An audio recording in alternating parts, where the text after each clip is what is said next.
ಕಲ್ಪಿಸಿಕೊಳ್ಳಿ, 12ನೇ ಶತಮಾನದ ಭಾರತ, ಅಲ್ಲಿ ಸಮಾಜವು ಮೇಲು, ಕೀಳು, ಜಾತಿವಾದ ಮತ್ತು ಮೂಢನಂಬಿಕೆಗಳ ಸರಪಳಿಗಳಲ್ಲಿ ಬಂಧಿಸಲ್ಪಟ್ಟಿತ್ತು. ಧರ್ಮದ ಹೆಸರಿನಲ್ಲಿ ತಾರತಮ್ಯವಿತ್ತು, ಬ್ರಾಹ್ಮಣ ಧರ್ಮ ಪ್ರಬಲವಾಗಿತ್ತು ಮತ್ತು ಸಾಮಾನ್ಯ ಜೀವನದಲ್ಲಿ ಪರಂಪರೆಗಳು ಪ್ರಚಲಿತವಾಗಿದ್ದವು. ಮತ್ತು ಅಂತಹ ವಾತಾವರಣದಲ್ಲಿ ಅಂತಹ ಚಿಂತನೆಯನ್ನು ಹೊಂದಿದ್ದ, ಆ ಯುಗಕ್ಕಿಂತ ಶತಮಾನಗಳಷ್ಟು ಮುದ್ದಿದ್ದ ಒಬ್ಬ ವ್ಯಕ್ತಿ ಜನಿಸಿದ್ದರು, ಸಂತ ಬಸವಣ್ಣ. ಸಮಾಜ ಸುಧಾರಕ, ದಾರ್ಶನಿಕ ಮತ್ತು ಕವಿ. ಅವರು ಕೇವಲ ವಿಚಾರಗಳನ್ನು ನೀಡುವುದಲ್ಲದೆ ಅವುಗಳನ್ನು ಬದುಕಿ ತೋರಿಸಿದರು.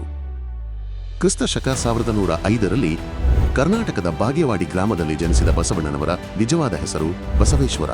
ಸಾಂಪ್ರದಾಯಿಕ ಬ್ರಾಹ್ಮಣ ಕುಟುಂಬದಲ್ಲಿ ಜನಿಸಿದರೂ ಸಹ ಅವರು ಎಂದಿಗೂ ಸಂಪ್ರದಾಯಗಳನ್ನು ಕುರುಡಾಗಿ ಅನುಸರಿಸಲಿಲ್ಲ. ಅವರು ಬಾಲ್ಯದಿಂದಲೂ ವಿಭಿನ್ನವಾಗಿ ಯೋಚಿಸುತ್ತಿದ್ದರು.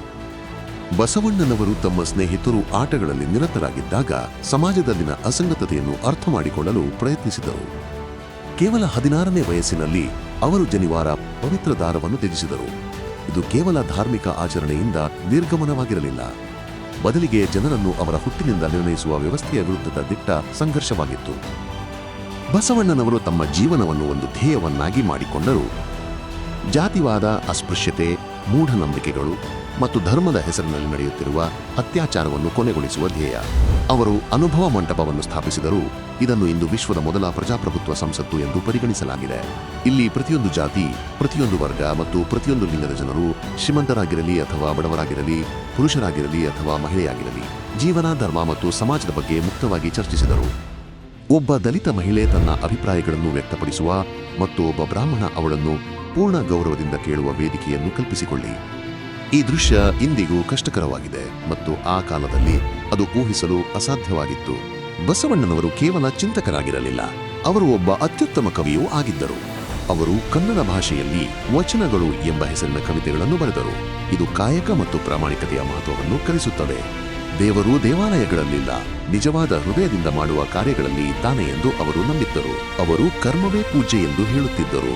ಈ ಕಲ್ಪನೆಯು ಇಂದಿನ ಯುಗದಲ್ಲೂ ಸಂಪೂರ್ಣವಾಗಿ ಪ್ರಸ್ತುತವಾಗಿದೆ. ಆದರೆ ಈ ಯುದ್ಧದಲ್ಲಿ ಬಸವಣ್ಣ ಒಬ್ಬಂಟಿಯಾಗಿರಲಿಲ್ಲ. ಅವರ ಸುಮಾರು 300 ವರ್ಷಗಳ ನಂತರ ಉತ್ತರ ಭಾರತದಲ್ಲಿ ಮತ್ತೊಬ್ಬ ಮಹಾನ ಸಂತ ಜನಿಸಿದರು, ಸಂತ ಕಬೀರ್ ಸಾಹೇಬ್ರು. ಕಬೀರ್ ಸಾಹೇಬ್ರು ಹಿಂದೂ ಮತ್ತು ಮುಸ್ಲಿಂ ಆಡಂಬರವನ್ನು ಟೀಕಿಸಿದ್ದಲ್ಲದೆ ಜಾತಿವಾದದ ವಿರುದ್ಧವೂ ಕಠೋರವಾಗಿ ಪ್ರಹಾರ ಮಾಡಿದರು. ಅವರ ಕಾವ್ಯ ಸರಳವಾಗಿತ್ತು, ಆದರೆ ಅದು ಅಂತರಂಗವನ್ನು ಮುಟ್ಟುತ್ತಿತ್ತು. ಅವರು ಹೇಳುತ್ತಾರೆ, ಜಾತ್ನ ಪೂಚೋ ಸಾಧು ಕಿ ಪೂಚ್ ಲೀಜಿಯೇ ಜ್ಞಾನ್, ಮೋಲ್ ಕರೋ ತಲವಾರ್ ಕಾ ಪಡಾ ರಹನೆ ದೋ ಮ್ಯಾನ್. ಕಬೀರನ ಈ ಆಲೋಚನೆಯು ನಾವು ಒಬ್ಬ ವ್ಯಕ್ತಿಯನ್ನು ಅವನ ಹುಟ್ಟಿನಿಂದಲೇ ನಿರ್ಣಯಿಸುತ್ತೇವೆ ಹೊರತು ಅವನ ಕಾರ್ಯಗಳಿಂದಲ್ಲ ಎಂದು ಇನ್ನೂ ಯೋಚಿಸುವಂತೆ ಮಾಡುತ್ತದೆ. ಕಬೀರ್ ಸಾಹೇಬ್ರು ಧಾರ್ಮಿಕ ಪಾಖಂಡಗಳನ್ನು ಬಹಿರಂಗಪಡಿಸುವ ಯಾವ ಅವಕಾಶಗಳನ್ನು ಬಿಟ್ಟುಕೊಡಲಿಲ್ಲ. ಅವರು ಹೇಳುತ್ತಿದ್ದರು, ಮಾಲಾ ಫಿರತ್ ಜಗ್ ಭಯ ಫಿರಾನ ಮನ್ ಕಾ ಫಿರ್, ಅಂದರೆ ಬಾಹ್ಯ ಪ್ರದರ್ಶನವನ್ನು ಬಿಟ್ಟು ಬಿಡಿ, ನಿಮ್ಮ ಮನಸ್ಸನ್ನು ಬದಲಾಯಿಸಿ. ಬಸವಣ್ಣ ಮತ್ತು ಕಬೀರ್ ಇಬ್ಬರು ಸಮಾಜವನ್ನು ಒಳಗಿನಿಂದ ಅಲುಗಾಡಿಸಿದರು. ಇಬ್ಬರು ಸಮಾಜಕ್ಕೆ ಹೇಳಿದರು, ಧರ್ಮದ ಅರ್ಥ ಪುಸ್ತಕಗಳಲ್ಲಿ ಇಲ್ಲ, ಮಾನವೀಯತೆಯಲ್ಲಿದೆ ಎಂದು. ಮತ್ತು ಈಗ ನಾವು ಬರುತ್ತೇವೆ ಪ್ರಸ್ತುತ ಯುಗಕ್ಕೆ. ಅಲ್ಲಿ ಭೌತಿಕತೆ, ಸ್ವಾರ್ಥ ಮತ್ತು ಧಾರ್ಮಿಕ ಗೊಂದಲಗಳು ಮತ್ತೆ ಸಮಾಜವನ್ನು ವಿಭಜಿಸುತ್ತಿವೆ. ಅಂತಹ ಸಮಯದಲ್ಲಿ ಸಂತ ರಾಮ್ಪಾಲ್ ಮಹಾರಾಜರು ಬಸವಣ್ಣ ಮತ್ತು ಕಬೀರ್ ಸಾಹೇಬ್ರು ಬಿಟ್ಟು ಹೋದ ಪರಂಪರೆಯನ್ನು ಮುಂದಕ್ಕೆ ನಡೆಸುತ್ತಿದ್ದಾರೆ. ಸಂತ ರಾಮ್ಪಾಲ್ ಮಹಾರಾಜರು ಕೇವಲ ವೇದಗಳು ಮತ್ತು ಗೀತೆಯಂತಹ ಗ್ರಂಥಗಳ ವೈಜ್ಞಾನಿಕ ಮತ್ತು ತಾರ್ಕಿಕ ವಿಶ್ಲೇಷಣೆಯನ್ನು ಮಾಡಿದ್ದಲ್ಲದೆ ನಿಜವಾದ ಭಕ್ತಿ ಏನೆಂದು ಸಮಾಜಕ್ಕೆ ತಿಳಿಸಿದರು. ಅವರು ಹೇಳಿದರು, ಭಗವಂತನು ಒಬ್ಬನೇ ಮತ್ತು ಅವನು ಯಾವುದೇ ಒಂದು ಜಾತಿ ಅಥವಾ ವರ್ಗಕ್ಕೆ ಸೇರಿದವನಲ್ಲ, ಅವನು ಎಲ್ಲರಿಗೂ ಸೇರಿದವನು. ಸಂತ ರಾಮ್ಪಾಲ್ ಮಹಾರಾಜರು ನಮ್ಮ ಪವಿತ್ರ ಗ್ರಂಥಗಳಿಂದ ಸಾಬೀತುಪಡಿಸಿದ್ದಾರೆ. ನಿಜವಾದ ಭಕ್ತಿಯಿಂದ ಭಕ್ತನನ್ನು ಎಲ್ಲಾ ರೀತಿಯ ಕಾಯಿಲೆಗಳಿಂದ ರಕ್ಷಿಸಬಹುದು ಮತ್ತು ಅವನ ಅತ್ಯಂತ ಅಪಾಯಕಾರಿ ಕಾಯಿಲೆಗಳನ್ನು ಸಹ ಗುಣಪಡಿಸಬಹುದು. ಇದು ಎಷ್ಟೇ ಆಶ್ಚರ್ಯಕರವೆನಿಸಿದರೂ ಇದು ನಿಜ. ನಿಜವಾದ ಭಕ್ತಿಯಿಂದ ಅಸಾಧ್ಯವಾದ ಕೆಲಸಗಳು ಸಹ ಸಾಧ್ಯವಾಗುತ್ತವೆ. ಒಬ್ಬ ವ್ಯಕ್ತಿಗೆ ಜೀವನದಲ್ಲಿ ಅದ್ಭುತ ಪ್ರಯೋಜನಗಳನ್ನು ನೀಡುವುದು ಭಕ್ತಿಯ ಶಕ್ತಿಯಾಗಿದೆ. ನಮ್ಮ ಪವಿತ್ರ ಗ್ರಂಥಗಳಲ್ಲಿ ಉಲ್ಲೇಖಿಸಲಾದ ಭಕ್ತಿಯನ್ನು ಮಾಡುವುದರಿಂದ ಒಬ್ಬ ವ್ಯಕ್ತಿಯು ಜೀವನದಲ್ಲಿ 2 ರೀತಿಯ ಪ್ರಯೋಜನಗಳನ್ನು ಪಡೆಯುತ್ತಾನೆ, ದೈಹಿಕ ಮತ್ತು ಆಧ್ಯಾತ್ಮಿಕ ಎಂದು ಸಂತ ರಾಮ್ಪಾಲ್ ಮಹಾರಾಜ್ ವಿವರಿಸುತ್ತಾರೆ. ನಿಜವಾದ ಭಕ್ತಿಯಿಂದ ವ್ಯಕ್ತಿಯ ದೈಹಿಕ ಆರೋಗ್ಯ ಸುಧಾರಿಸುತ್ತದೆ ಮತ್ತು ಅವನು ರೋಗಗಳಿಂದ ರಕ್ಷಿಸಲ್ಪಡುತ್ತಾನೆ. ಅಲ್ಲದೆ ವ್ಯಕ್ತಿಯು ಆಧ್ಯಾತ್ಮಿಕವಾಗಿಯೂ ಶಾಂತಿ ಮತ್ತು ತೃಪ್ತಿಯನ್ನು ಪಡೆಯುತ್ತಾನೆ. ಒಬ್ಬ ವ್ಯಕ್ತಿಗೆ ಜೀವನದಲ್ಲಿ ನಿಜವಾದ ಸಂತೋಷ ಮತ್ತು ಯಶಸ್ಸನ್ನು ನೀಡುವುದು ಭಕ್ತಿಯ ಶಕ್ತಿಯಾಗಿದೆ.